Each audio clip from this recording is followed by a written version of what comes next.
And I'm here to talk about something very exciting in sports this week. The Charlotte Checkers will begin their quest for the Calder Cup on Friday night with Game 1 at Bojangles Coliseum. And here to talk about the Charlotte Checkers is the voice of the Charlotte Checkers, TJ Chillot. What's up, man? This is such an exciting week. Yeah, it really is. This has been a whirlwind, to be honest with you. It's just the amount of things going on and the pomp that goes into it, and the fanfare. It's been a lot of fun for us. Yeah, and Game 1, Friday night at Bojangles Coliseum. Puck drops at 7 o'clock. TJ, you know that building intimately. You know this fan base. I mean, what are you expecting Friday night at the Biscuit? If it's anything like what we saw for the Eastern Conference Final, it's going to be electric. I mean, people were just out of their mind insane for the last round and even the round before in the Atlantic Division Final. So I haven't had the pleasure of experiencing what it's like in the Calder Cup, but from what I've heard from some of the other staffers that have been around, back in 2019, there is nothing like this building during the Calder Cup Finals. Yeah, this city was all Checkers for those couple of weeks too, and we certainly are now. What is it like in the organization right now, just gearing up for the Calder Cup Finals? I'm sure it's really busy. Every time I text one of you guys are like quick to answer and like, yeah, let's go. But I know it is just overload right now. It is, but you know what? That's part of it, right? Like, if you were not on a winning team, you're going to be bored. So it's kind of one of those, the trade-off, right? So I'm happy to be busy. I'm happy to be at this point. It's more so just we want to put on a good show. We want to make sure everybody has great value at the game, and of course that the guys get it done on the ice. But we can only control what we do in the front office side of things. So yeah, we're a little bit busy right now, but we wouldn't have it any other way. Have they got it done on the ice. Yeah. They sweep Hershey in the round prior to in the Eastern Conference semifinals. Eastern Conference finals make quick work of Laval out of Quebec. So, I mean, this team just seems to be playing its hottest hockey on ice right now. I compared them to, for people who watch football or baseball, it's that team that gets hot right before going into the postseason, and then they're just a momentum train that you just can't stop them. And for the Checkers, they were pretty hot ending the regular season, struggled a little bit with Providence in that first round, but have been a steamroller ever since. And honestly, I think that first round against Providence, jumping up against them 2-0, best of 5 series, all they needed was one more win, and then losing 2 and having their backs against the wall. I think that adversity was something that was really needed for this team. It just kind of shows you that you're, not impervious to mistakes, and that you're not going to sweep every single team that you play. And it just gives you a little bit of something to galvanize. And I don't believe any team, no matter what the sport is, if you don't have any adversity, you are not going to go the distance. And I think they experienced that early, got it out of the way, and now they're cruising. Yeah, what's kind of the journey of this Charlotte Checkers team? Because as you mentioned, I mean, didn't have the best record in the regular season. That belonged to Laval, right? They just plowed through Laval. Hershey had won the Calder Cup 2 years in a row. They plow through Hershey. What has been the journey of this Charlotte Checkers team to this point? I think because this team has been, and I might have said this before, but next man up mentality all year long, and not only with the guys that, filling in for an injured player. You had Aiden McDonough and Ryan McAllister were the team's 2 leading points getters in November, and you will not find them on the roster. You won't see them this weekend because they're both out due to long-term year-ending injuries. Someone had to step up and fill that gap. They had guys filling those gaps. They also had, it wasn't a team that was perfect, 4 lines, 3 D pairs deep all year long. There were guys that went through and lines that went through these ups and downs, and it just always seemed like they had that balance. When one line wasn't doing great, another line was picking up the slack. And I think because of that, the way that they were kind of raised in that environment all regular season long, you're starting to see some unique heroes here in the postseason as guys are getting it done. Sure, John Leonard, who led the team in points all regular seasons, getting it done, but you're also getting Riley Bezo, a guy that played 27 games during the regular season, has 3 goals against Laval. I mean, where did that come from? It's great to see that. All right, so the flip side of getting through your Eastern Conference Finals so quickly is time off. Yeah. I'm sure time off, is that a positive for this team as they head to the finals? I mean, or do you worry about the momentum? No, I don't, because they went through a time off period of having that first round bye and then having to jump into that series against Providence, and they took 2 games from Providence right away. So I think they've kind of been through that, and with how hard that Laval series was, particularly the 2 games up in Canada with the combined 256 penalty minutes or whatever it is, I think there's some guys that just have some bumps and some nicks and some bruises that they've been able to just let heal for the last week and a half, or week and 5 days by the time they actually play. So it's just kind of nice to let those guys rest, and we start at home too, which is good. So there's no travel, and it's not close between these 2 teams. Is this a playoff beard or is this a TJ Chillot beard? This is the normal beard. I actually shaved 2 days ago. So that's only between for the guys. rounds. I heard that if you do it between rounds, you're okay. I just couldn't go any longer. Abbotsford Canucks. That's going to be the right. opponent. That's right. What do we know about them? Because I think the last time the Charlotte Checkers played a team from Abbotsford, it was the Abbotsford Heat. That's right. And that was over 10 years ago. Yeah. First of all, how does Laval had been a while? Like, what is the structure of the AHL where you're just not playing these teams from certain areas that much? Yeah, well, in the case of Laval, I mean, they were a new team that came in for the Montreal Canadiens. They wanted to have their affiliate close by, so that's kind of what happened there. And for the Vancouver Canucks, the NHL squad, they wanted to move their franchise from Utica, New York, and move them closer, so they brought them to Abbotsford, which is about an hour away. Utica is now affiliated with the New Jersey Devils, a lot closer for them, New York to New Jersey. So these are 2 newer teams to the league, in the last 4 or 5 years. They've been around as long as I have in these 4 seasons. So, 4 or 5 years, they're newer, so we haven't seen them in a while. In the case of Abbotsford, we did see them a long time ago, but it was a totally different franchise, affiliated with a different team. At that time, they were affiliated with the Calgary Flames, another Canadian team. So that kind of, I think what we're looking at here is you just have to play your style of game. I was concerned with how the team would go out playing a team they hadn't seen in the regular season before that Laval series. It was kind of, you've got a team from the north playing a team from the Atlantic, which is 2 very different styles of play. When you look at the teams in those divisions, how would the Checkers balance out? Especially you're looking at that record, like you mentioned earlier. It's the best team in the league during the regular season. I think that kind of put any worries to bed for me.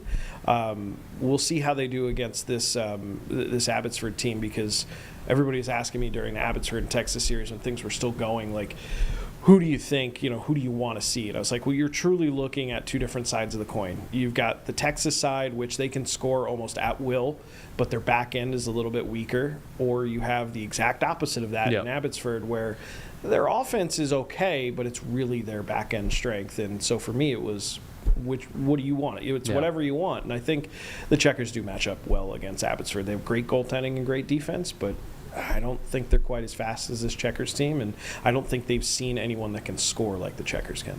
When you're watching and calling Game 1 Friday night, take the scoreboard out of it.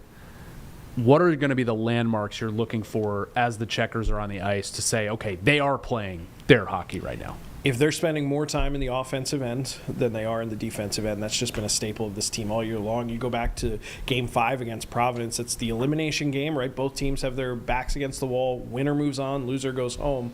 They allow 8 total shots in that game. 8. That was the fewest shots that we've seen in an American Hockey League game since 2015. Fewest in a postseason game since 2010. So when they are in the offensive end and they are spending more time in that zone and moving that puck laterally and really making the goaltender just, even if the goalie's not making a save, if his eyes have to just, they just got to keep darting around. They get you get tired. You get fatigued in that way. So if they're doing that, that's going to be a signal to me that they're playing their game. If they are winning loose puck battles, and if their passes are on point, because the games that we've seen them lose, like those 2 games against Providence or any of the games in the regular season, when their passing is not on the mark, they really struggle to generate that offense, because they just can't quite seem to break into the zone with the speed that they want, or they can't get it done. When you go to the game center after every game, it just seems like there's so many different guys that can score for the Checkers. Trevor Carrick, Bezo of late, John Leonard. I'm sure there's other guys you can rattle off, but does this seem, is it a balanced, selfless team when it comes to scoring the puck? Yeah, absolutely. And I think that goes back to that next man up mentality. When you get to the Calder Cup Finals, as important as this is, I do think this is one of those times where your stars need to be your stars, and they need to come to that forefront. So John Leonard, I think he needs to have a big series, and I'm not saying he hasn't had a good playoff already. I mean, he's one of the top points getter on this team. but he still needs to be your guy. I would like to see Trevor Carrick, a guy who's been in this scenario already, maybe get a few goals throughout the course of this series as well, even though he's a defender. You need your top guys to be your top guys. Your Asplins, your Sordiff, second-round draft pick of the Florida Panthers. Yep. These guys that have been there before and are this offensive talent, they absolutely need to be at the forefront and making it happen. Talking with TJ Chillot, the voice of the Charlotte Checkers, who have Game 1 of the Calder Cup Finals on Friday night at Bojangles Coliseum against the Abbotsford Canucks. TJ, you weren't here. You got here right on the heels of that 2019 Calder Cup championship. Unfortunately, Charlotte in sports, we don't have many league championships, and that was a big deal here. What can you tell about the organization's pride in winning that cup in this city since you've been here? The tie between this team and the city is bigger than the tie to anything else. I know a lot of people were not happy when there was the affiliation change. Of course, the Carolina Hurricanes, a more local team. A lot of our fans are their fans. I know there's a lot of unease and unrest, but what I think people forget is that we are not the Carolina Checkers. We are the Charlotte Checkers. So we're deeply just rooted in this community, from not only the things that we do on the ice, but the things that we do off the ice with the Checkers Charitable Foundation and things like that. So this is truly a city first team. And from everything I've heard about that 2019 run, the way the fans have appreciated this team during that run, and I still hear about it. I mean, I haven't heard about it much over the last couple weeks because I think people could sense it in the air that we're going to the Calder Cup final again, and that this was going to be a big deal. But up until then, I daily would hear about that run in 2019 and how special it was. And I think people are starting to see that this year is just as special. We just need to get across the finish line. So it was a really special time for them. And I know there was a lot of great players on that team, a lot of great storylines that happened kind of underneath the surface. So it's cool to be able to know those stories and then to stop and look at, okay, this 2024-25 team, what do we have that kind of compares? And there's a lot of similarities there between these two squads. All right, everybody knows the Stanley Cup, and that's being battled for right now between Florida and slipping right now, Edmonton. but Edmonton, the Oilers. What's special about the Calder Cup? Because that's been around for a long time too. Yeah, it has. It's been around a long time, not quite as long as the Stanley Cup. But, this is the second highest level that you're going to get in professional hockey. Yeah. So, if you're not on a team that's playing for the Stanley Cup, logic dictates you want to be on a team that's playing for the Calder Cup. And it's a prideful organization. It's a very tough league. I mean, this is not just the Calder Cup as it was back when there was 12 teams in the league, or when it wasn't affiliated with the NHL. This is as close to an NHL mirrored league as possible. It's very similar to AAA baseball, and how close it is. I would argue, honestly, some of the players in AHL hockey are probably more closer to their NHL counterparts than maybe AAA, simply because you do see a lot more back and forth in the NHL and AHL as guys come up, and there's obviously larger rosters. You only get 9 guys playing a night, in baseball versus the 20 that you get in hockey. So there's larger rosters too. But this is it. This is the second highest trophy in all of professional hockey. So for this Charlotte Checkers team to go out and make that happen for the second time in 6 years, keeping in mind that there were 2 years there where it wasn't even awarded at all. Well, they did like to call themselves the three-year defending champs. That's right, the three-peat. They got to hold on to it for a while. Well, yeah, honestly, and you're not kidding. When I first started with the team, so that was the summer of 2021 going into 22, it was still in the office. Oh, yeah. I mean, we went and made sure that they were keeping it safe. Oh, yeah, absolutely. Well, there's other stories about it not being kept safe, but it's an important trophy. And I mean, this is what when you start playing at the beginning of the year, this is what you want to play for. And some guys on this roster didn't even know that this is what they were going to be playing for at the beginning of the year. You've got the guys like Dennis Asana or Riley Bezo, who started the year in the ECHL. You also have guys like Jesse Puljujarvi, who was with the Pittsburgh Penguins in the NHL. I guarantee you, if you asked him back in October, hey, you'd be playing for a Calder Cup, he probably wouldn't have been happy about it back then. But considering how his path has went and how he's accepted his role with this team, I guarantee you he's more than pumped to be playing for it now. Big goal for Jesse the other night as well. So Stanley Cup, real quick. Series is even between the Oilers and Panthers, one apiece. Are about to drop the puck now. What have you thought of the series? And Florida is the parent organization of the Charlotte Checkers. So, has there been any communication? Is everybody just so busy trying to win their own cups that they've kind of isolated right now? How's that going? Yeah, everybody's been pretty busy doing their own thing, especially with Florida now having the next 2 home games. So they're a little preoccupied with that. This is the first time since 2008 that a NHL and AHL affiliate have both made their respective Cup Finals, and it could be the first time since 1995 that each of them both won. So 2008 it was Pittsburgh and Wilkes-Barre, and then in 95 it was New Jersey and Albany. Checkers head coach Jordy Kinnear was a member of the Albany River Rats that year that won it. But the communication's been great. We're hearing a lot of, because of that tidbit, we're hearing a lot of outside media is picking up on it. A lot of folks are just saying like, wow, okay, so Florida's in and their affiliates in, so it must be organizationally deep. Those roots really run deep, and they absolutely do. I mean, when you talk about just the support that they offer to the play style, I mean, I can't tell you how many people. My mom's a good example. She's a diehard Hurricanes fan. She watched, and she is a season ticket holder. She saw every single game at Lenovo Center for her Hurricanes against Florida, and she watched how Florida just ran through them. And then she comes to Game 4 against Laval, and she's like, that's the Florida Panthers. And she's exactly right. That same aggressive forecheck, that same just speed, hustle. It's a combination of speed and strength, which usually you don't get together, and that's what this team is so good at and what this organization is good at. And they've cracked that code. Eventually everyone's going to catch up and they're going to have to try and do something new. But right now it's working. I'd be remiss if I didn't mention the coach of the Checkers, Jordy Kinnear, and what a great job he's done since taking over. It was after the 2019 Calder Cup. You've got an affiliation change. They're working in 2 affiliations at once that first year with the Kraken and the Panthers.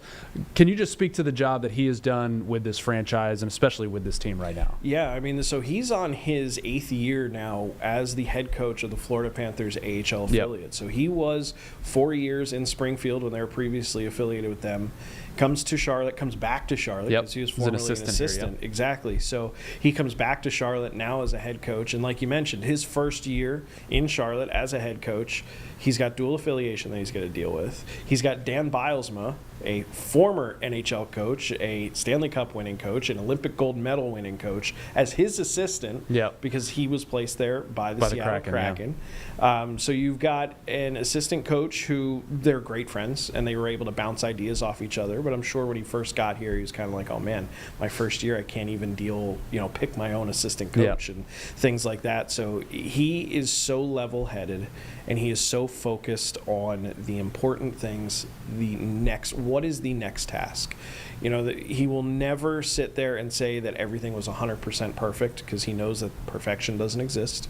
But he will also sit there and tell you when you do a good job, he will be the first one to call you out and tell you you crushed it. And he keeps these guys hungry and wanting more, but at the same time, he's also coaching them because you're dealing on an AHL roster, and this is kind of the nature of the American Hockey League in general. You have guys like Jesse Puljujarvi, a former 4th overall pick in the National Hockey League to Edmonton, believe it or not. And you have guys like a Riley Bezo or a Justin Sordiff, a 2nd-round draft pick. You have such different personalities, and you have veterans like Trevor Carrick, a guy that is not spent a lot of time in the NHL, but is pretty much an AHL veteran with well over 250 games played in his career. So you have all these different personalities. You have all these different outlooks and ceilings, and some guys are just trying to win one more before they retire. Other guys are trying to get back to the show. Some guys are just trying to get to the show. So it's balancing those personalities, picking the right leaders, and having a strong leadership group is part of it. But you really, my hat is off to head coach Kinnear because he's always been so just dedicated to nothing but making this team as best as he possibly can make them. All right, TJ Chillot, the voice of the Charlotte Checkers. Can't wait to hear you call Game 1. I guess just take me to the beginning of your hockey play-by-play journey. I don't know how you follow the puck, man. I just don't. You just you zone in on it. You really do. And I tell people this all the time. I don't have a great memory to begin with, and I know some guys in hockey play-by-play are fanatical with the stats, and they can tell you, honestly, it's a lot like my golf buddies. They can tell you what they shot on hole 3 last October when they were playing this, some random course. I've got play-by-play friends who can tell you, oh yeah, that was September 28th, and we were playing. I can't do that, and I think it's because of the speed of the game is so fast that so many things just go in the eyes and right out the mouth that nothing sticks in the back of my head, and it's just one of those things where all I try to do is just be as accurate as I possibly can. This is my 4th year here in Charlotte. I spent 3 years in Minnesota doing junior hockey, which is a lot slower, and it feels like a lot smaller. The ice feels smaller anyway. So it's been a great ride. I mean, it's phenomenal. The view that we have at Bojangles is one of my favorite things in the world, just being up that high and seeing everything open up. And that does help, too, because the higher up you get, everything kind of slows down. Yeah, tell people at home how I don't like heights. And I've seen your perch. I don't know if I could get up there. It's not too bad if you can get through the stairs that you're looking through. Right. Yeah. It's basically a ladder. It is. Yeah. You're fine if you can get there. It's not anywhere near the highest in the league. I mean, you go back to Hartford at the XL Center. Oh, That's an old. It's NHL. the mall. That's yeah, right. It's a mall. That's way up there. Yeah. Syracuse is pretty high up too, and I've heard some places in the NHL are even worse. When you talk about the gondola in Detroit, I've heard is just you're in a different zip code up there from what I've heard from some folks. But it's not too bad when you're up there because you are a little bit more over the ice, so you don't feel like you're so high up. It just the angle's kind of deceiving. It feels like I'm higher up. The 2 times it feels like I'm really high up, one is when you're down and you are looking up at it. And then you realize. Yes, especially if somebody's in that booth and you go, man, I can barely make out their facial features, from down here. And the other time I know it's way up there is when I actually have to climb those stairs. So that reminds me real quick that I'm up there. All right. We're going to have the hardcore Checkers fans that are going to be in the house Friday night, no doubt, for game 1. We're going to have people that are home thinking about, hey, I've heard that this is going on. I haven't checked it out yet. Maybe this is a good time. What is that person going to experience if they buy a ticket to game 1 to the Calder Cup Finals at Bojangles Coliseum? It's going to be an atmosphere unlike anything I think that they've ever seen, especially if they've never seen a hockey game. I almost feel like you're going to be way too spoiled because game 1 of the Calder Cup Finals is how do you compare that to if your first game was a random Wednesday night in February or something like that? The crowd is still lively. It's still a great value. It's still energetic, but it is not Calder Cup Finals energetic. So I almost feel like they might be doing themselves a disservice that way. But at the end of the day, get out there and experience it because it's the only game that I've ever found. This is how I fell in love with the game of hockey, is just going to a game and you just fall in love with it. I used to go with my dad and a good friend. We would go to New Jersey Devils games back when I was a teenager, and then all of a sudden I was like, wow, this is fun. I really enjoy this. And then I wanted to start to play it. I'm a teenager, so I'm then, playing on my high school team in Pennsylvania, which is nothing to write home about. I mean, there's high school kids probably here that were 1,000 times better than we were, but it's one of those things where now you want to play. Now you want to get in, now I'm watching and I'm absorbing everything and bringing it in, and to be able to make a career out of it, I'm truly, truly blessed. But it's one of those sports where you experience it live. You might not understand the rules. You might not understand what they're talking about with offside and the whistles. You'll pick that up after you go a few times, but it's just that excitement, that environment, the game itself, the hitting, even when nothing is happening, when in a veteran play-by-play like me is kind of getting a little bit bored with come on guys, do something. I want to make a goal call, or there's enough going on that if you're a new fan, between the whistles and the pushing and the shoving, it'll hook you. It's absolutely addictive in that way. All right, you got at least 5 goal calls in you for Friday night, the way they've been shooting the puck? Yeah, I hope so. I mean, the 3 that we had for the clincher, that was light. I mean, I might have jinxed it on our pregame notes. I had put, one of my headers was, 5ers, because they had 5, 5, 5 in the previous 3, and then sure enough, I might have jinxed them. Yeah, they were saving a few for this Friday. TJ Chillot, voice of the Charlotte Checkers, thanks for joining us. Good luck Friday night. Can't wait to hear your call. Oh, thanks for having me.